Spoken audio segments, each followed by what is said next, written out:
नमस्कार दोस्तों। ऐसे अनेक स्टूडेंट्स जो सिविल जज, एमपी सिविल जज की अथवा जुडिशरी की प्रिपरेशन कर रहे हैं, उनके लिए कुछ फ्रिक्वेंटली मल्टीपल चॉइस क्वेश्चंस की श्रृंखला प्रारंभ की गई है और इसी तारतम्य में नेगोशिएबल इंस्ट्रूमेंट एक्ट हम लोगों ने कवर कर लिया, जिसमें 4 लेक्चर्स मैंने अपलोड किए हैं जो कि नेगोशिएबल इंस्ट्रूमेंट एक्ट के बारे में है। और आज से हम लोग एमपी एलआरसी के ऐसे फ्रिक्वेंट क्वेश्चन ले रहे हैं, मतलब मध्य प्रदेश भू राजस्व संहिता के ऐसे क्वेश्चंस जो एग्जामिनेशन में बार बार पूछे जाते हैं। तो आज के एमपीएलआरसी का यह पहली श्रृंखला, मतलब श्रृंखला का पहला लेक्चर है। It is first lecture of the MPLRC. तो एमपीएलआरसी का आज एक पहला लेक्चर है और इसी की दूसरी श्रृंखला जल्दी ही अपलोड होगी। आइए स्टार्ट करते हैं। मध्य प्रदेश भू राजस्व संहिता के ऐसे कौन से प्रश्न हैं जो फ्रिक्वेंटली पूछे जाते हैं, तो आइए हम लोग इसको कवर करते हैं।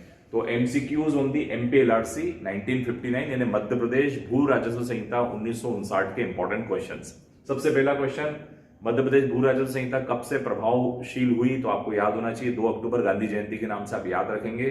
2 अक्टूबर 1959 से ये प्रभावशील हुई, यानी इफेक्टेड हो गई। इसका प्रभाव जो है वो क्या माना जाता है? अधिकतर सिविल कानून भूतलक्षी भी होते हैं, लेकिन एमपीएलआरसी जो है भविष्य लक्षी, मतलब प्रोस्पेक्टिव इफेक्ट्स है। तो इसको याद रखेंगे कि एमपीएलआरसी का जो प्रभाव है, जो इफेक्ट है, वो प्रोस्पेक्टिव है, नॉट रिट्रोस्पेक्टिव नहीं है, भविष्य लक्षी। कृषि वर्ष कब से प्रारंभ होता है? ये प्रश्न आया है कई बार। एग्रीकल्चरल ईयर स्टार्ट फ्रॉम, तो 1 July will be the right answer, यानी करेक्ट उत्तर है 1 जुलाई से प्रारंभ होता है। आबादी की परिभाषा कई बार पूछी गई है। आबादी कहां डिफाइंड है? तो सेक्शन 2A में आबादी को डिफाइन किया है। ये प्रश्न भी बहुत बार आ चुका है। इमारती लकड़ी ही होती है, कौन सी होती है? चंदन की लकड़ी जो होती है वही इमारती लकड़ी भी कहलाती है। तो याद रखेंगे, इमारती लकड़ी जो है वो चंदन की लकड़ी होती है। सागवान का उद्यान या बीजा वृक्षारोहण क्या कृषि में शामिल है? दोनों शामिल नहीं है। सागवान का उद्यान यदि है तो भी कृषि में शामिल नहीं है। बीजा वृक्षारोहण हो रहा है तो भी कृषि में शामिल नहीं है। यहाँ स्वयं उगे हुए जंगल जो है वो भी कृषि में शामिल नहीं है। ये भी एक प्रश्न आ सकता है, इसको ध्यान देंगे।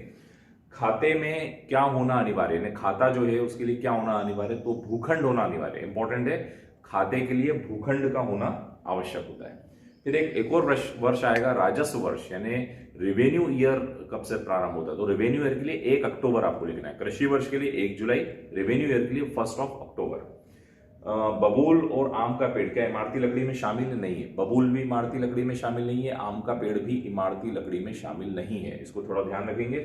राजस्व मंडल कहां परिभाषित, कौन सी धारा में राजस्व मंडल दिया हुआ है? तो राजस्व मंडल जो एपेक्स बॉडी होती है, हम सभी को पता है एमपीएलआरसी में एपेक्स बॉडी है रेवेन्यू बोर्ड, यानी बोर्ड ऑफ रेवेन्यू। ये कहां पर है? धारा 3 में इसका गठन बताया गया। इसका मुख्यालय, एक प्रश्न हो रहा था, इसका हेडक्वार्टर कहां पर है? तो मुख्यालय आपको याद होना चाहिए, ग्वालियर में इसका मुख्यालय है। राजस्व मंडल के जो सदस्य होते हैं वो सब क्या कहलाएंगे? राजस्व अधिकारी गलत हो जाएगा, राजस्व न्यायालय, यानी ये सब न्यायालय होते हैं। यानी जो सदस्य होते हैं राजस्व मंडल के जितने भी सदस्य हैं वो न्यायालय ही माने जाएंगे, राजस्व अधिकारी में नहीं आते हैं, ये न्यायालय में आते हैं। ये भी इंपॉर्टेंट है। तो ये होता है लेफ्ट हैंड हिस्से के कुछ क्वेश्चंस। अब मैं आपको राइट हैंड हिस्से पे कुछ और इंपॉर्टेंट क्वेश्चंस बताता हूँ। एमपीएलआरसी के पूर्व की अपील का निराकरण कौन करेगा? एमपीएलआरसी लागू होने के पहले की जो अपीलें चल रही है उसका निराकरण राजस्व मंडल द्वारा किया जाएगा। Answer will be revenue board. Revenue officers की क्लासेस कहां दी गई और रेवेन्यू ऑफिसर्स कहां बताया गया? तो सेक्शन 11 में बताया गया है रेवेन्यू ऑफिसर्स।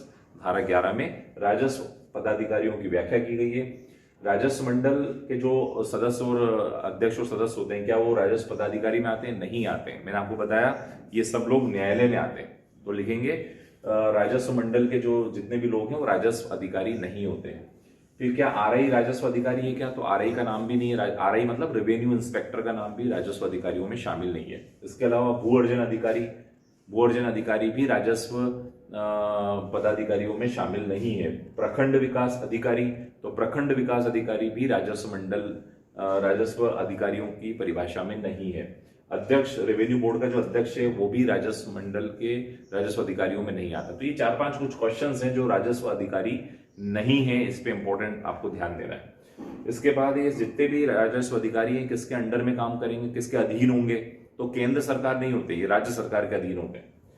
आरआई और पटवारी यदि अपने कर्तव्यों का निर्वहन करने के लिए उनको भूखंड में प्रवेश करना है तो किसकी अनुमति लेनी पड़ेगी? तो अनुमति लेनी पड़ेगी अधिभोगी की। अधिभोगी मतलब जो व्यक्ति वहां पे कब्जेदार है उसी से अनुमति लेनी पड़ेगी, रेवेन्यू इंस्पेक्टर को भी और पटवारी को, यदि वो अपने कर्तव्यों का निर्वहन करना चाहते हैं। एक और केस है मध्य प्रदेश उच्च न्यायालय की फुल बेंच ने इसे डिसाइड किया था, इसलिए बहुत इंपॉर्टेंट केस है। मध्य प्रदेश की फुल बेंच ने ये कहा था कि ये व्यक्ति के ऊपर होता है, उसकी चॉइस के ऊपर है कि वो 250 MPLRC की कार्रवाई करे अतिक्रमण के खिलाफ, या नहीं तो फिर वो अपना हक सिविल न्यायालय में जाकर अपने हक की मांग करे। तो ये ऑप्शन जो है वो उस व्यक्ति का होगा। ये कौन से केस में फुल बेंच ने डिसाइड किया था? तो Ram Gopal versus state of MP 1971। तो राम गोपाल बनाम मध्य प्रदेश सरकार 1971 के केस में ये हेल्ड हुआ था कि ये व्यक्ति के ऊपर है, उसके ऊपर चॉइस है कि वो 250 MPLRC की कार्रवाई करे या सिविल न्यायालय में कार्रवाई करे। तो ये है मित्रों MPLRC के इंपॉर्टेंट फ्रिक्वेंटली आस्क्ड क्वेश्चन जो बार बार पूछे जाते हैं। ये आज MPLRC का या पहला श्रृंखला का पहला लेक्चर है। जल्दी ही और भी लेक्चर्स अपलोड होंगे। देखते रहिए YouTube चैनल और सब्सक्राइब कीजिए YouTube channel for legal awareness. Thank you for watching this video. Thank you so much.